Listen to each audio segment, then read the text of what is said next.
So now we're taking a look at the new Kia EV9. So this is a follow-up from the EV6, and as you've seen the outside, it's really bold, it's really in your face in terms of how it looks. It's really an imposing car to look at. So you have that digital tiger nose face with the etched LEDs going to the grille, at least for the GT line spec that we're seeing here.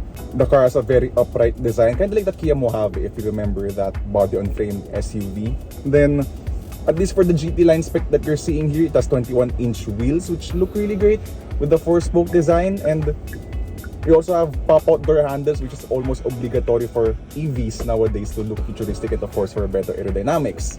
Now, moving on to the sides of the car, you have this rising belt line with the triangular shaped D-pillar. It's part of their Opposites Unite design language, or Opposites United rather design language, which combines varying opposites in terms of aesthetics, like something that's tough with something more elegant. Then lastly, we go to the rear, which we have that interesting taillight design, which mimics the daytime run lights at the front of the car. It's called their Starlight or Star Map light pattern thing, if I'm mistaken.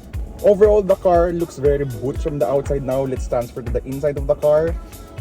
Very lounge-like interior. You have these two 2.3-inch screens, which in the middle of those two screens is a 5-inch screen for your climate controls and stuff. But you still have hard buttons, though konti na lang siya compared to your usual cars. But yeah, at least you still have hard physical buttons. So hindi siya, like, wala masyadong rants from that end. It's a good thing.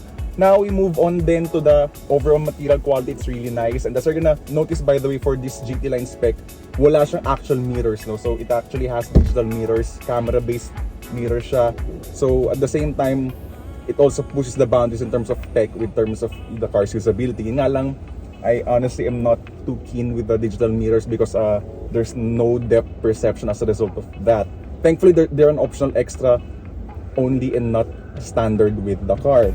Then, of course, being an EV, there's no transmission tunnel to deal with, so you have a huge amount of space at the front and the back.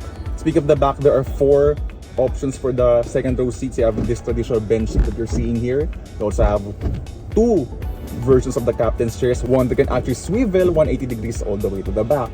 Then, of course, you have third row seating for the EV9, and it's the first EV from Kia to have 3-row seating, and one of the only few apart from the Rivian R1S and the Tesla Model X, both of which aren't offered in the Philippines. So that's it actually for the interior of the Kia EV9. So in terms of performance and range, fully charged, this can go up to 541 kilometers, at least for the long range mode with the 19-inch wheels.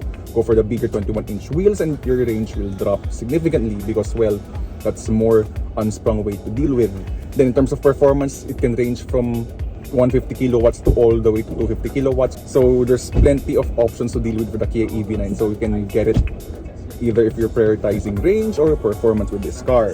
So that's for the Kia EV9, and just take a look at the rest of Go Flat Out Peaches video for the rest of the Seoul Motor Show.